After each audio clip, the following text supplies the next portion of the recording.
चलिए, आवाज ठीक है।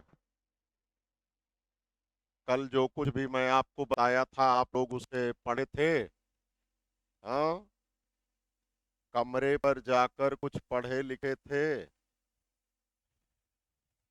हम्म? नहीं पढ़े?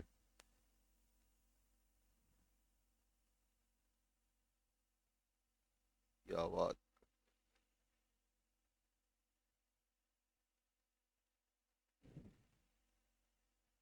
चलिए, कोई बात नहीं। कल जितना हमने आप लोगों को समझाया था, आज पहले उसमें कुछ लिखवाएं, नहीं तो सारी चीजें ऐसे भूल जाएंगी। आप लोगों ने हेडिंग बनाया होगा, प्रागैतिहासिक काल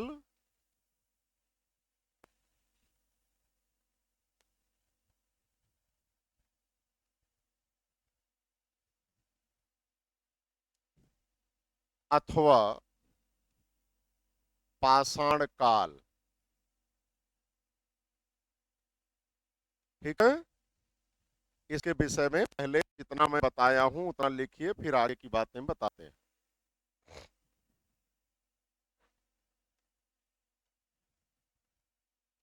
बोले।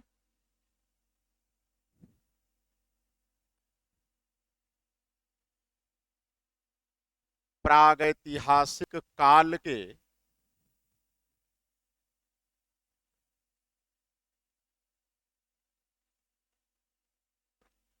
अध्ययन का मुख्य स्रोत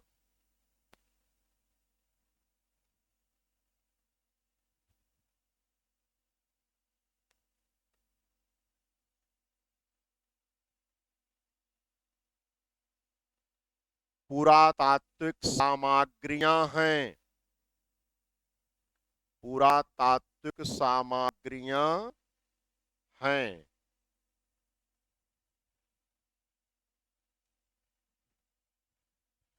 अगला फैक्ट।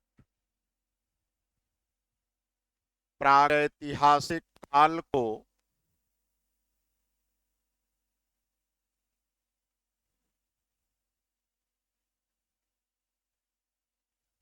पाषाण काल भी कहा जाता है,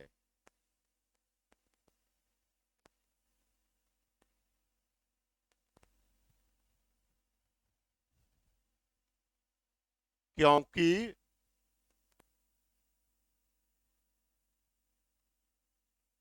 पाषाण निर्मित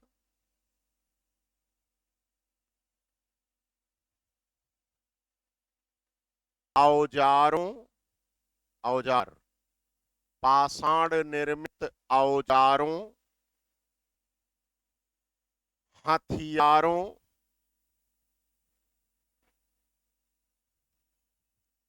तथा उपकरणों के प्रयोग ने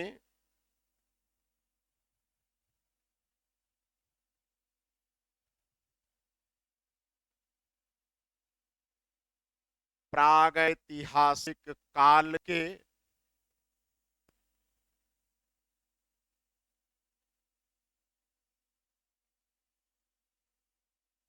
मानव के जीवन में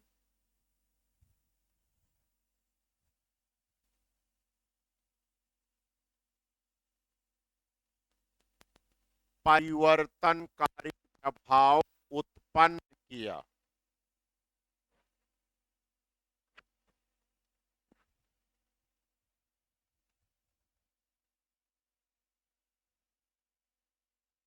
अगला फैक्ट।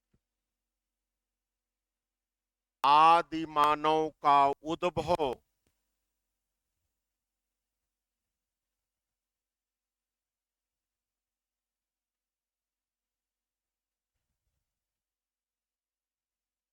आज से लगभग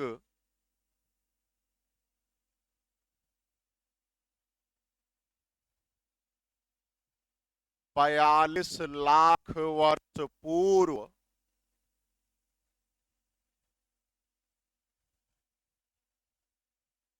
मध्य अफ्रीका में हुआ।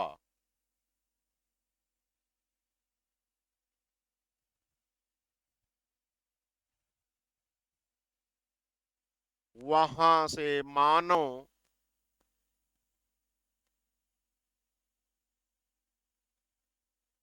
संपूर्ण विश्व में फैला।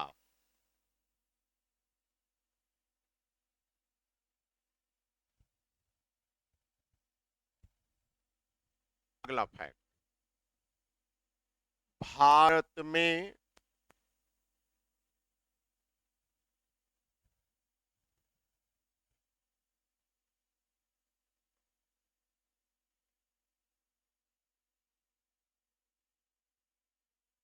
प्रागैतिहास को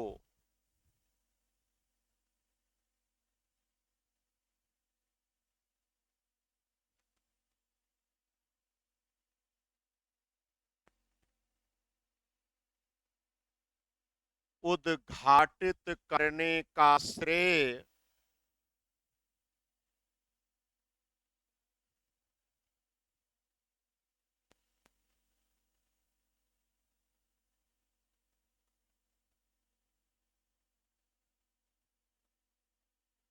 डॉक्टर प्राइम रोज को जाता है।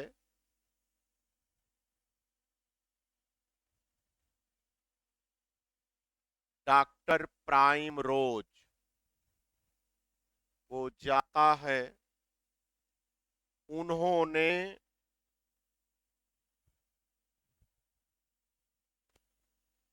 1842 ईस्वी में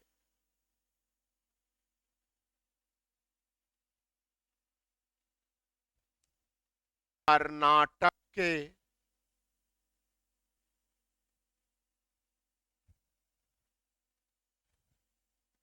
लिंगसिगुर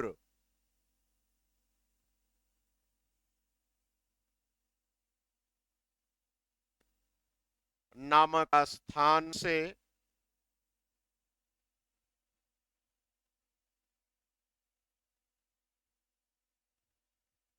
कुछ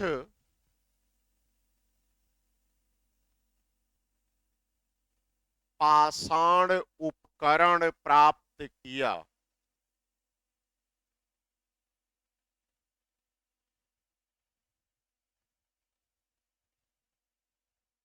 अगला फैक्ट, सारी बातें समझ में आ रही हैं। अगला फैक्ट, भारत में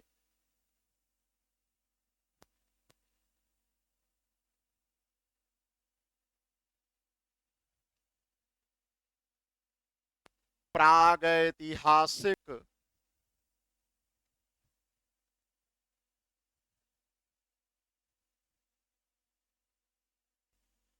स्थलों के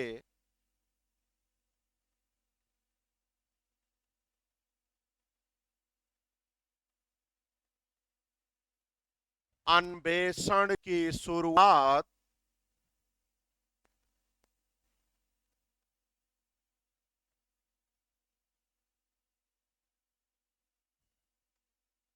रॉबर्ट ब्रूस फ्रूट ने की।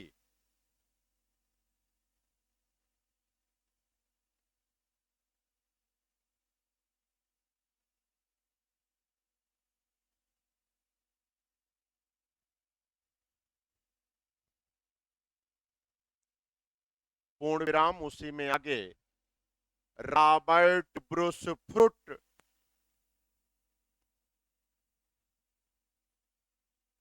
एक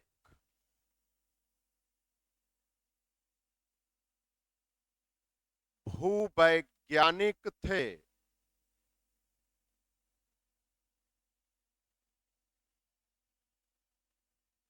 उन्होंने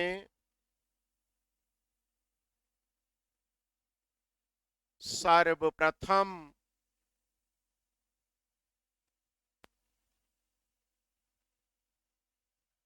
1863 ईस्वी में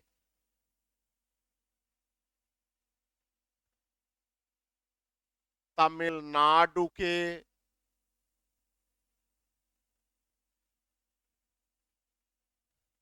चेन्नई शहर के निकट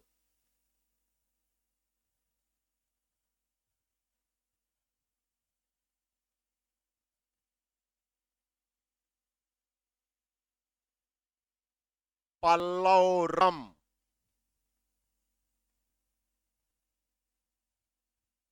नामक स्थान का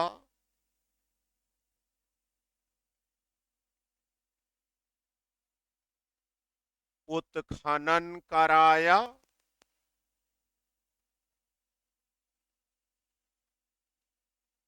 तथा वहां से कुछ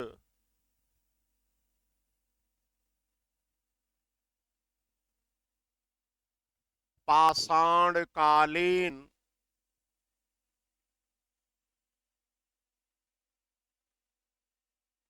उपकरण प्राप्त किया।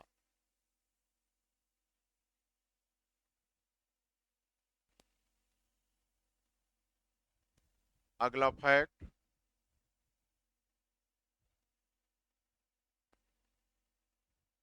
भारत में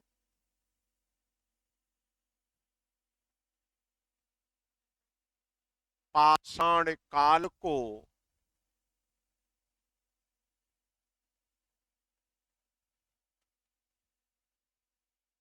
तीन कालखंडों में विभाजित किया गया है।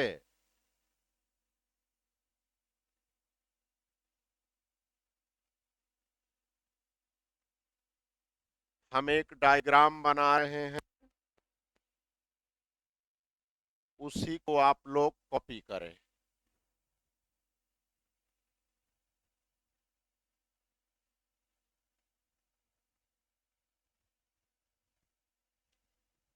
पाषाण काल,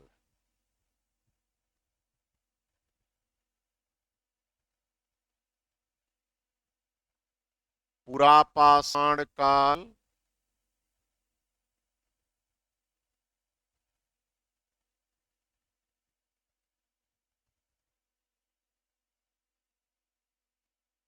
मध्य पाषाण काल,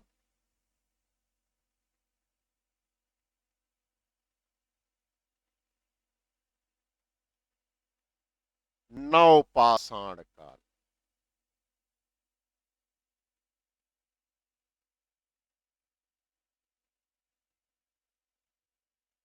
पुरा पाषाण काल का समय है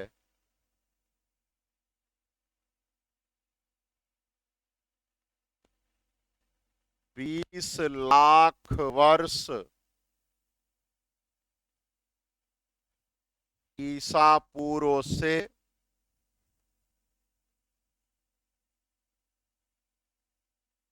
13,000 ईसा पूर्व तक। यह है पुरा पाषाण काल। और मध्य पाषाण काल का समय है 13,000 ईसा पूर्व से 10,000 ईसा पूर्व तक। नव पाषाण काल का समय है 10,000 ईसा पूर्व से 3,000 ईसा पूर्व तक।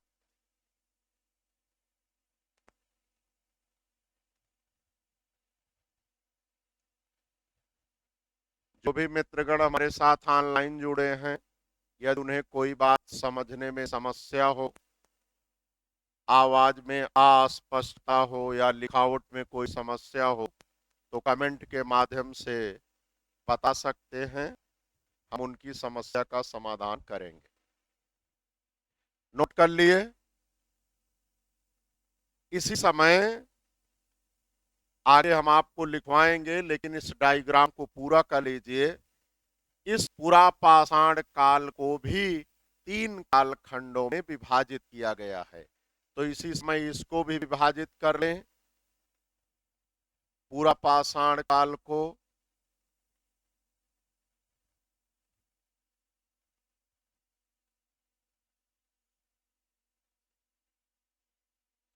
निम्न पुरा पाषाण काल, पहले सिर्फ अभी डायग्राम बनाएं। निम्न पुरा पाषाण काल, इसका समय है 20 लाख वर्ष ईसा पूर्व से 9 लाख वर्ष ईसा पूर्व।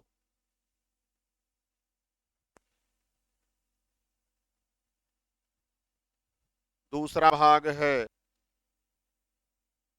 मध्य पूरा पाषाण काल।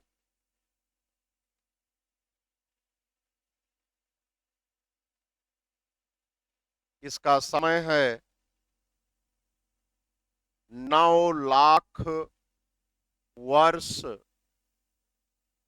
ईसा पूर्व से 50,000 वर्ष ईसा पूर्व। और तीसरा है इसका उच्च पुरा पाषाण काल।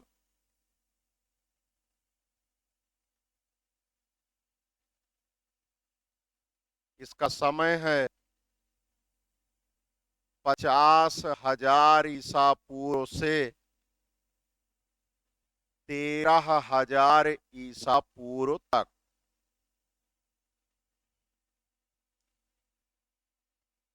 ठीक है। किसी मित्र ने कोई कमेंट किया है?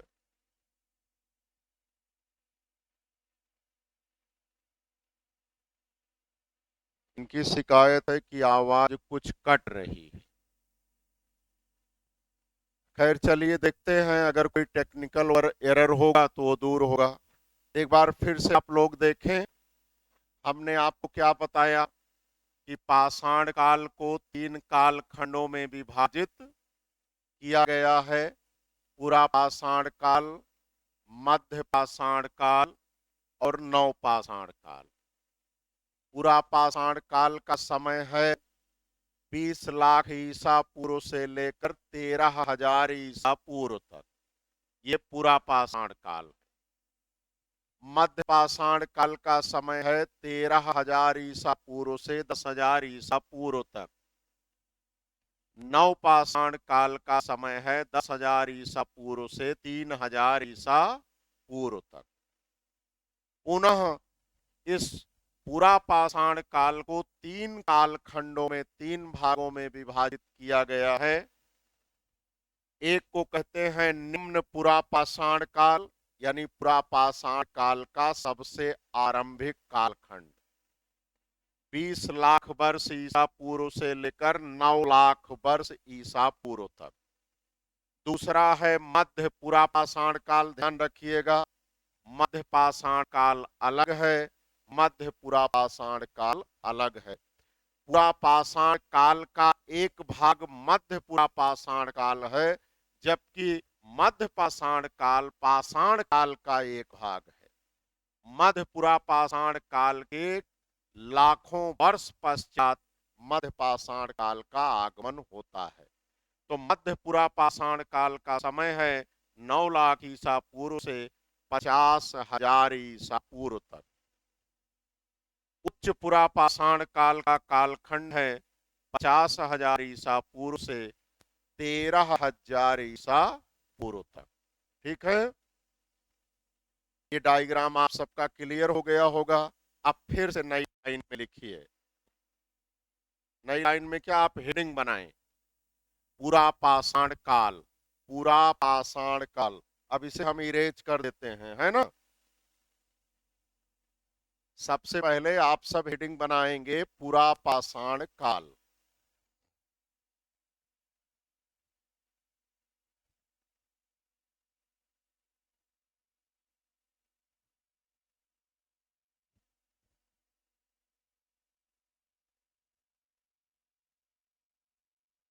ये जो भी क्लासिफिकेशन है, ये जो टाइम पीरियड है, ये कोई मायने नहीं रखता। ये कभी भी परीक्षाओं में आपके पूछा नहीं जा सकता। कारण अलग अलग पुरातत्ववेत्ताओं की अपनी अलग अलग राय है। एक सिस्टम से स्थापित करने के उद्देश्य से सामान्यतः ऐसा मान लिया गया है। वस्तुतः भारत में जो प्रागैतिहासिक काल या पाषाण काल का इतिहास है, यह अभी वास्तविक धरातल पर स्थापित नहीं हो पाया है। इसे आप ऐसा कह सकते हैं कि ये जो इतिहास लिखा गया है, ये ताश के पत्तों की सहायता से बनाए गए महल जैसा है।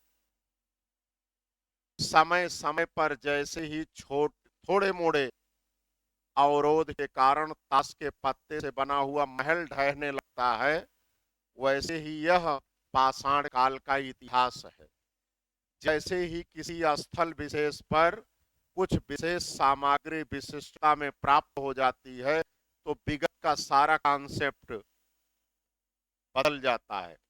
वस्तुतः ये जो इतिहास का स्वरूप दिया गया, ये कुछ और नहीं, हमारे पुरातत्ववेत्ताओं द्वारा जारी किए गए शोध वर्क से अधिक कुछ नहीं है, रिसर्च वर्क से ज्यादा कुछ नहीं है। जो भी शोध सामग्रियां प्रकाशित की गई हैं, जो शोध कार्य किया गया है, वही हम अभी तक पाषाण काल के अंतर्गत पढ़ते हैं। इसलिए इसमें समय समय पर ढेर सारे बदलाव दिखाई देते हैं। तो टाइम पीरियड को लेकर आपको सोचने की आवश्यकता नहीं है, वहां से प्रश्न हो भी नहीं सकता। ठीक है, अब आप लोग हेडिंग डालें पूरा पाषाण काल।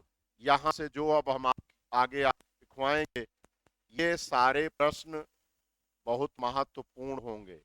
पूरा पाषाण काल,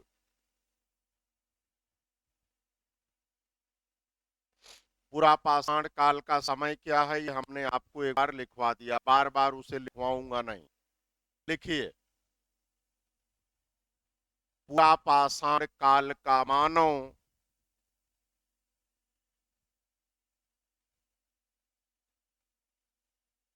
मूलतः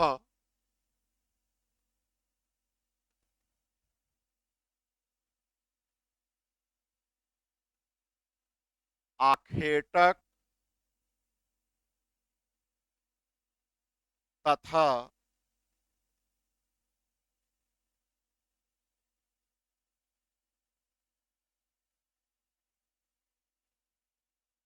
खाद्य संग्राहक था।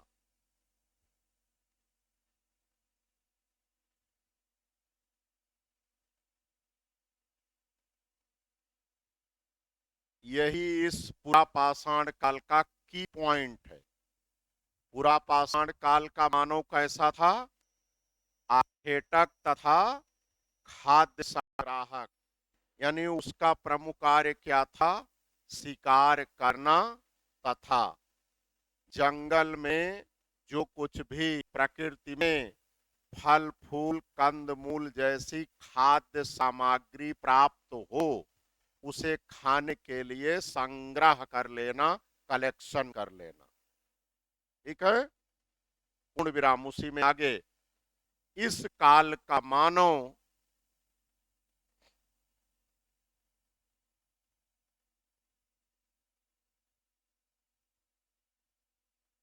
पूर्णतः प्रकृति पर आश्रित था।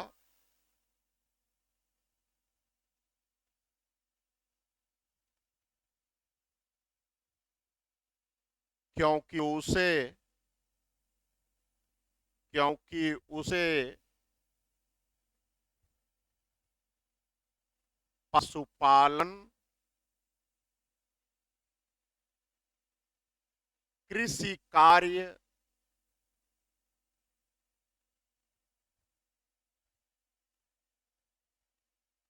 कपड़े सिलना,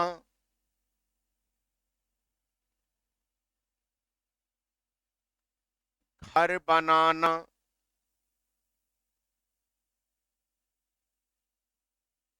आदि का ज्ञान नहीं था।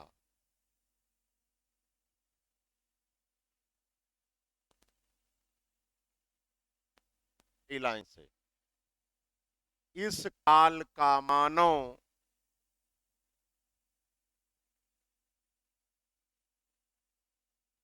निवास के लिए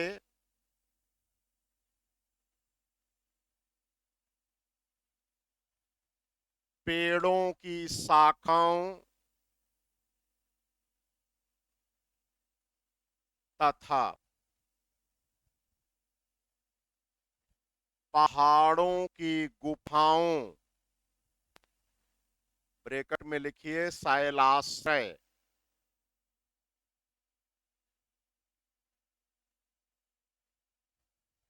पहाड़ की वह गुफा जिसमें निवास किया जाता था उसे क्या कहा जाता था? शैलाश्रय। तो मैं वाक्य कहां से शुरू किया था? इस काल का मानव निवास के लिए पेड़ों की शाखाओं तथा पहाड़ों की गुफाओं का प्रयोग करता था।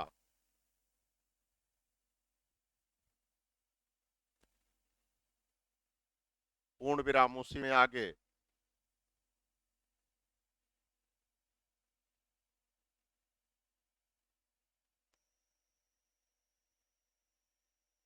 पेड़ की छाल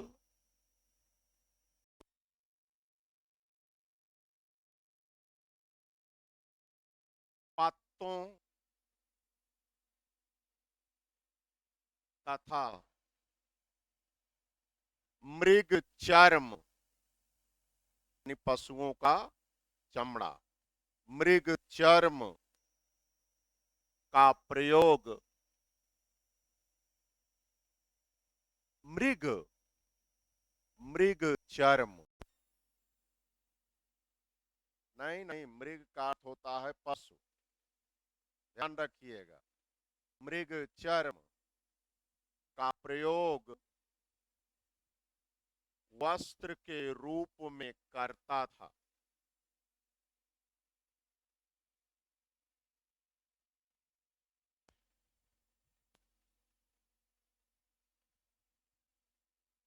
नई लाइन से, पूरा पाषाण काल को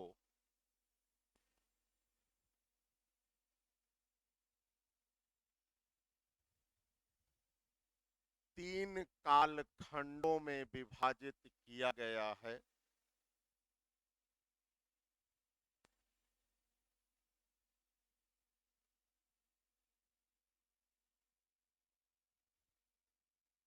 नंबर एक,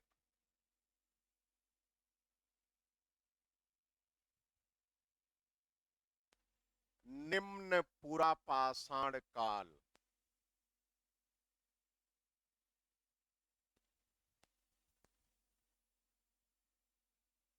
अब देखिए, अभी जो हमने आपको पाषाण काल, सॉरी, पूरा पाषाण काल के विषय में जो बातें लिखवाया है, ये चाहे निम्न पूरा पाषाण काल हो, चाहे मध्य पूरा पाषाण काल हो, चाहे उच्च पूरा पाषाण काल हो, तीनों के लिए लागू होती है।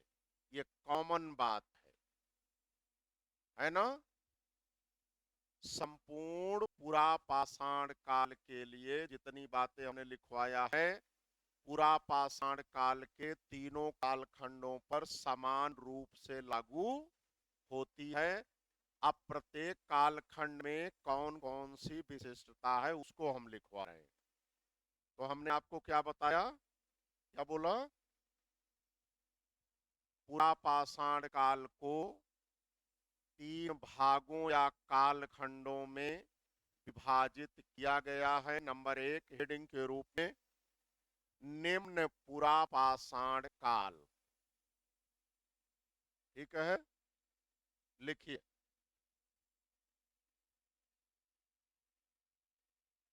निम्न पूरा पाषाण काल का मानव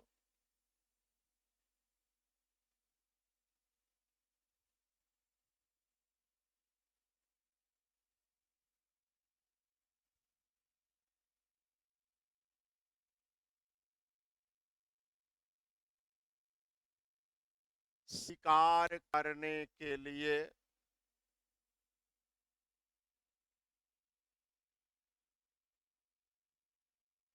सर्वप्रथम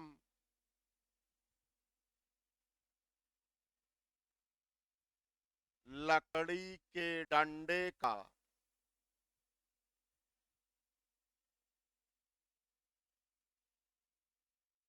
हथियार के रूप में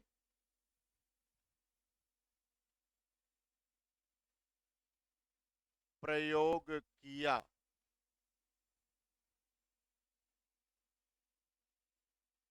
लेकिन मानव द्वारा निर्मित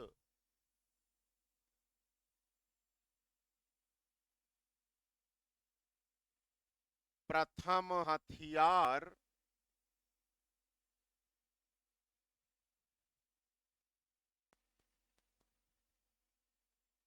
हैंड एक्स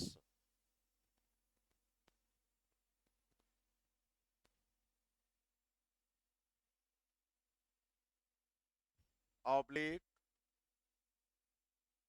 कुल्हाड़ी ऑब्लिक हस्त कुठार, तीनों का मतलब एक है। था जो पत्थर से निर्मित था।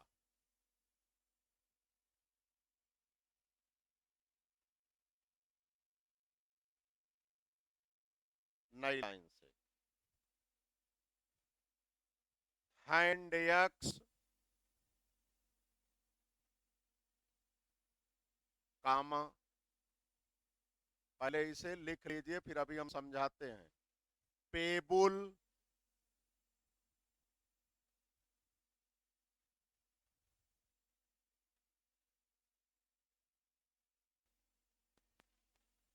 चापड़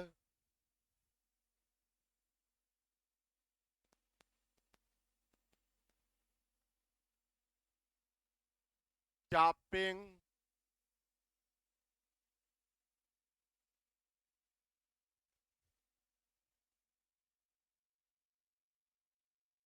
क्लीवर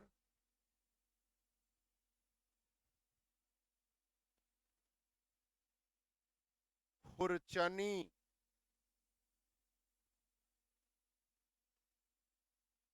आदि। निम्न पुरापाषाण कालीन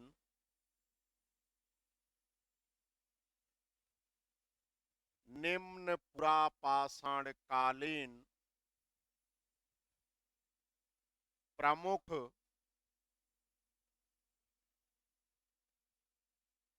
मानव द्वारा निर्मित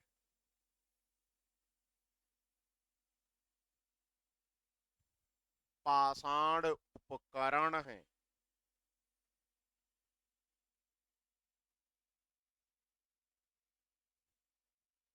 अब इसे एक समझ लीजिए। हैंड एक्स या कुल्हाड़ी, देखिए कल भी बताया था आज फिर बता रहे हैं। मानव द्वारा प्रयोग में लाया गया प्रथम हथियार लकड़ी का डंडा या लाठी। मानव द्वारा निर्मित प्रथम हथियार पत्थर की कुल्हाड़ी या हैंड एक्स या हस्त कुठार। ठीक है। निम्न पुरापाषाण काल में मानव के जो प्रमुख हथियार हैं, जो पाषाण उपकरण है, वो कौन कौन से हैं? कुल्हाड़ी यानी हस्त कुठार या हैंड एक्स। पेबुल, पेबुल का मतलब ढीला पत्थर का टुकड़ा, जिसे उठाकर ऐसे खींच के आप मारें, उसे पेबुल कहा जाता था। ठीक है। चापड़, कसाई को मीट काटते देखे हो जिसमें एक तरफ धार हो, उस हथियार को चापड़ कहा जाता था। तो पत्थर निर्मित चापड़ मानव इसी कालखंड में बनाया। चापिंग, इसी चापड़ में जब दोनों तरफ धार बना दी जाए तो उसे चॉपिंग कहा जाता था। समझ में आया?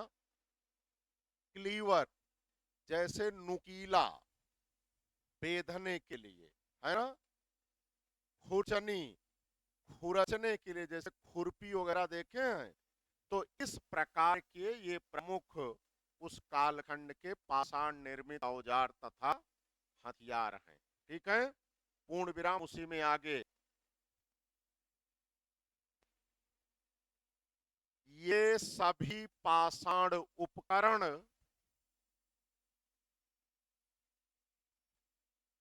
ये सभी पाषाण उपकरण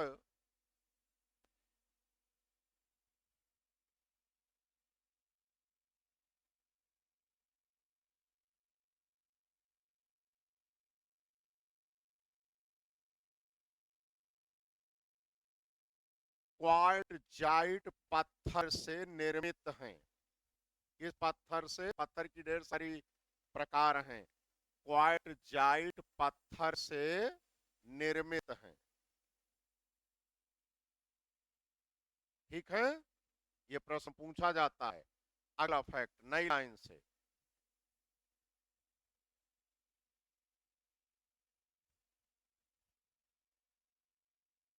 निम्न पुरापाषाण काल का मानव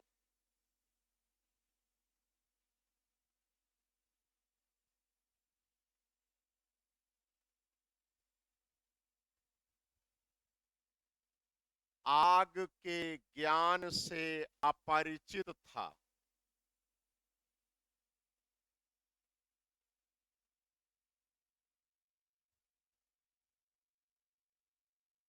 तथा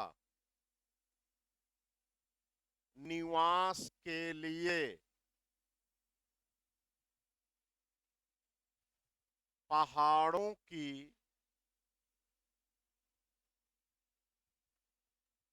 गुफाओं का प्रयोग नहीं करता था।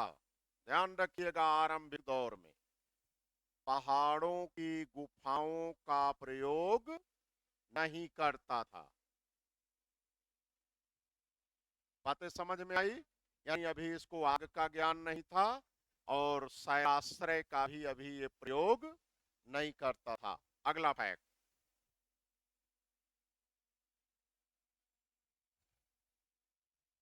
शिवालिक क्षेत्र, शिवालिक, शिवालिक पहाड़ियां सुने हैं?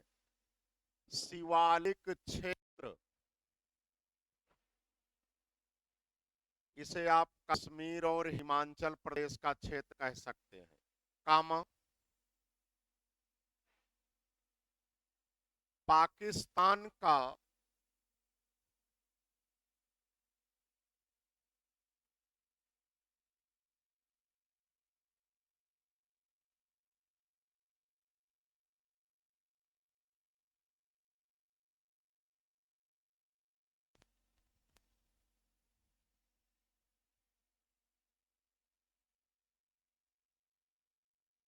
पोतवार क्षेत्र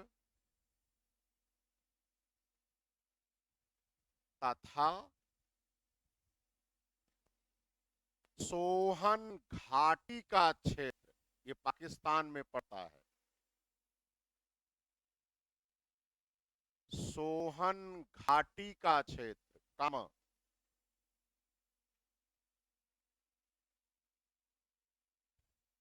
राजस्थान में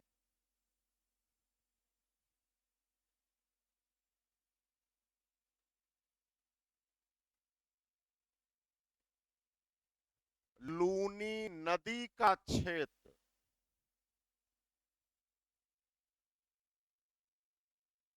कामा,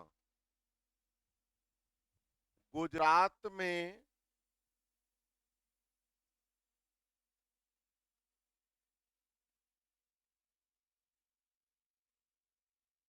साबरमती तथा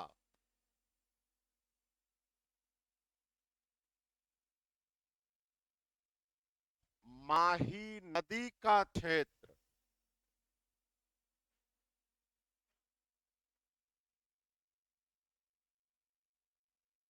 कामा, मध्य प्रदेश का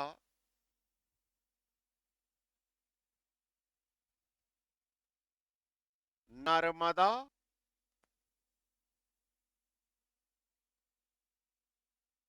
एवं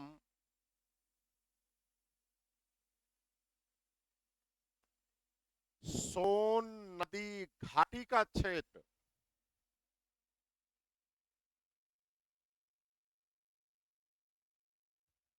कामा, महाराष्ट्र का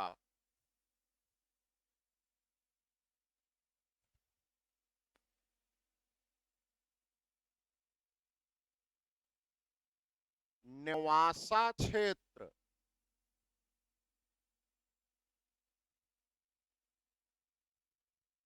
कामा कर्नाटक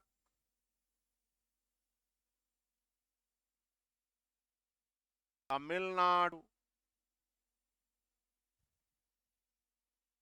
उड़ीसा पश्चिम बंगाल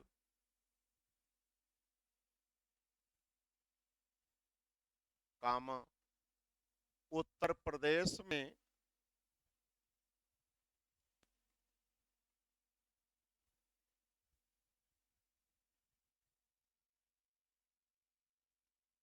बेलन नदी घाटी का क्षेत्र बेलन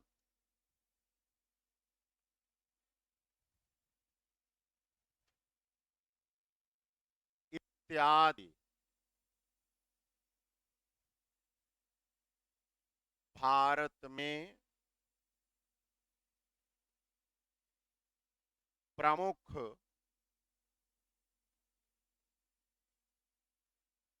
निम्न पुरापाषाण कालीन स्थल हैं या क्षेत्र हैं। निम्न पुरापाषाण कालीन क्षेत्र हैं।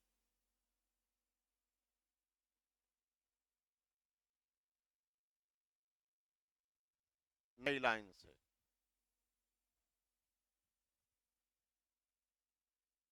मध्य प्रदेश का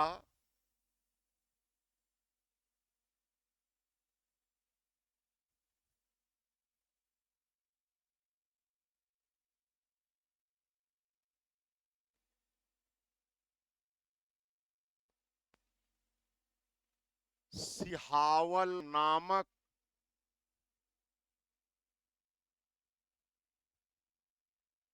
स्थल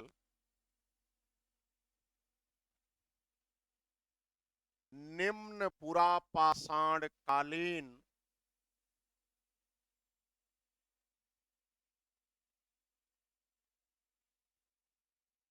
महत्वपूर्ण स्थल है।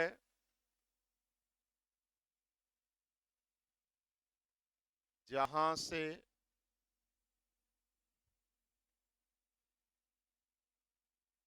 इस काल के बड़ी संख्या में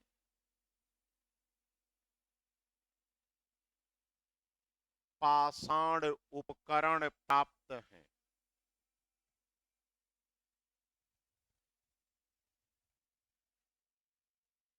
ठीक है।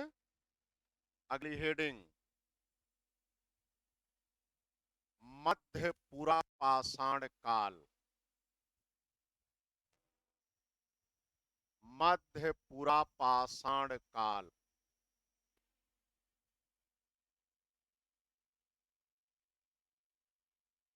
बोले लिखिए। मध्य पुरापाषाण काल का मानव मध्य पुरापाषाण काल का मानव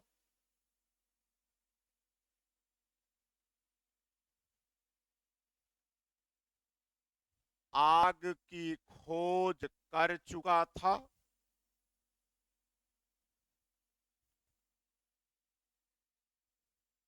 तथा आग का प्रयोग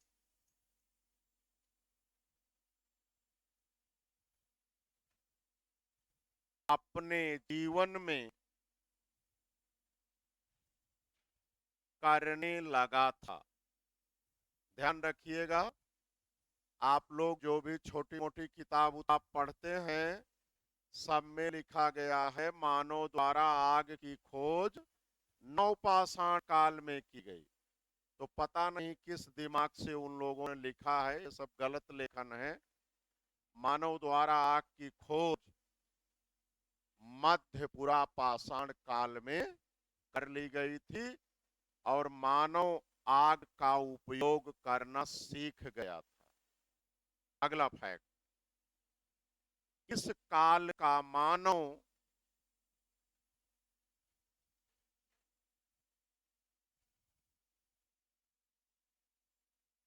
पहाड़ों की गुफाओं का प्रयोग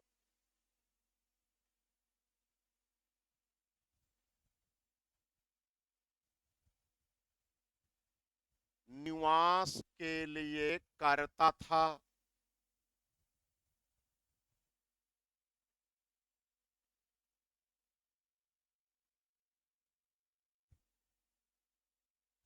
अगला फैक्ट, मध्य प्रदेश के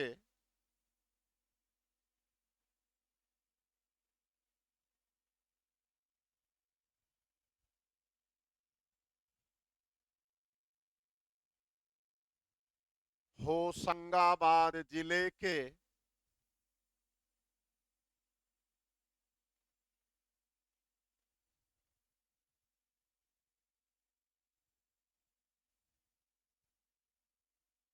हथनौरा नामक स्थान से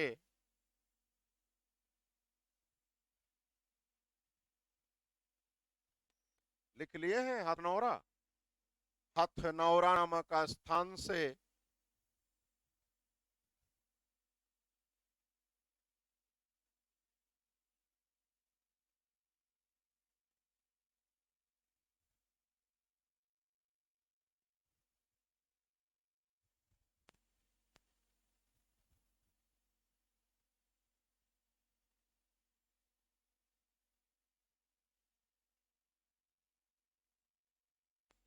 होमो इरेक्टस मानव का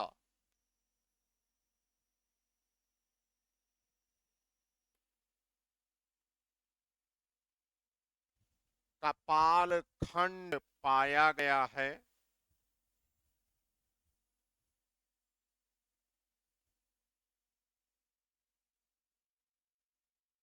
जो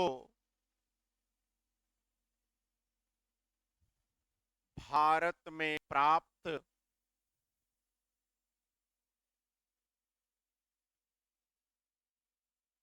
प्राचीनतम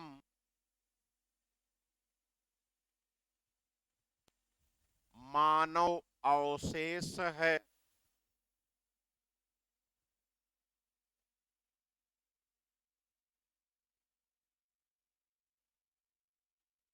तथा इसका संबंध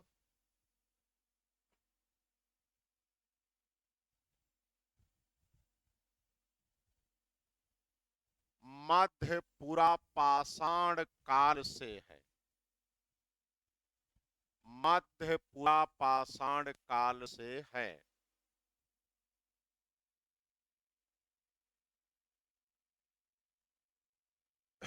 हमारे एक मित्र ने कमेंट किया कि सर वाक्य को फिर से रिपीट कर दिया करें, तो ठीक है, हम इस बात का प्रयास करेंगे।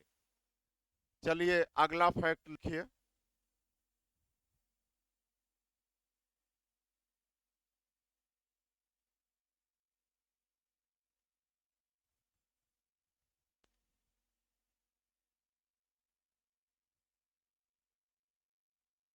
खुरचनी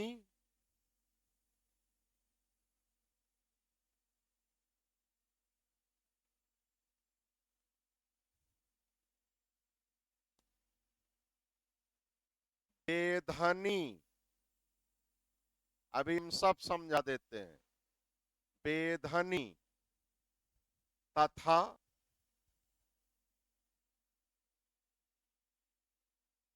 तक्षणी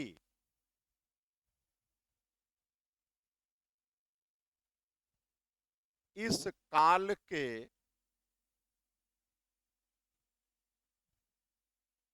प्रमुख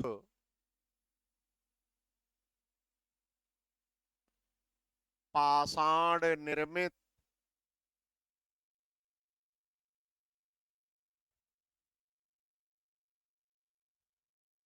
उपकरण हैं।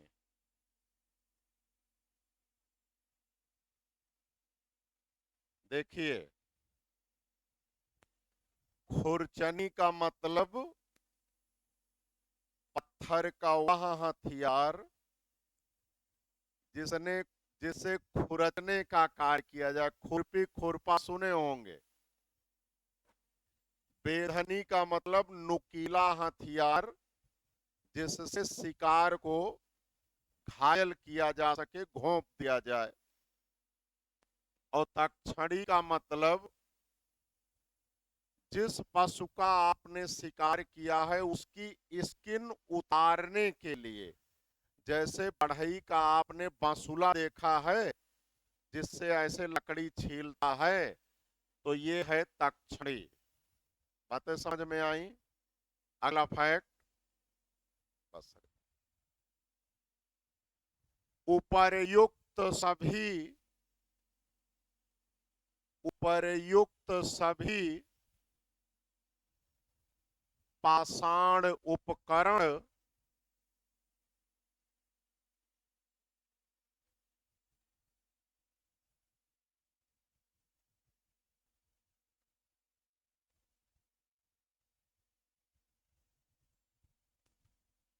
जैस्पर,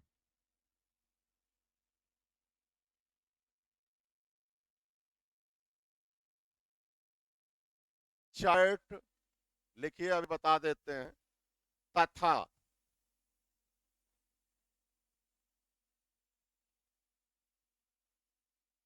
फ्लिंट, तीन शब्द है, जैस्पर, चर्ट, फ्लिंट, पत्थरों से निर्मित हैं। ये पत्थर के प्रकार हैं।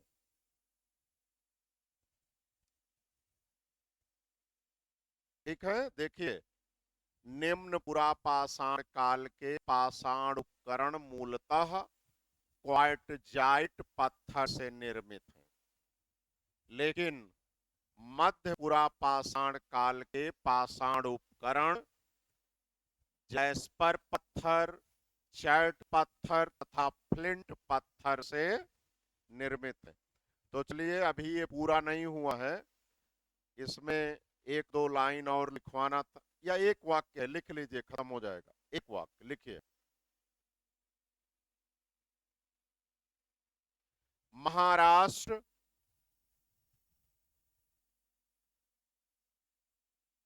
मध्य प्रदेश उत्तर प्रदेश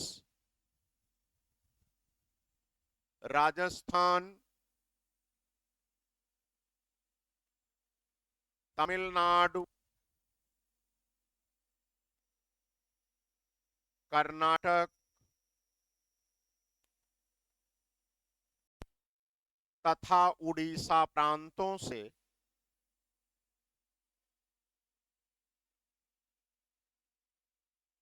इस काल से संबंधित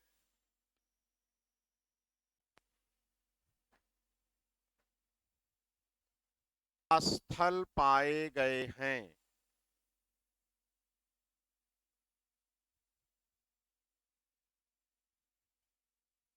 लास्ट फैक्ट।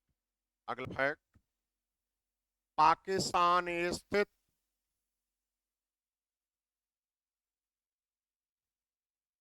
पाकिस्तान स्थित बहुत महत्वपूर्ण है,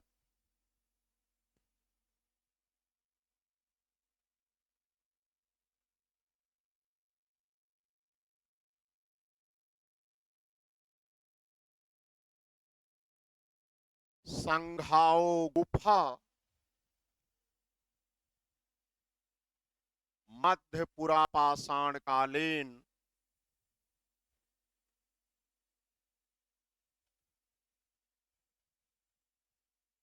महत्वपूर्ण स्थल है। ठीक है, चलिए, थैंक यू।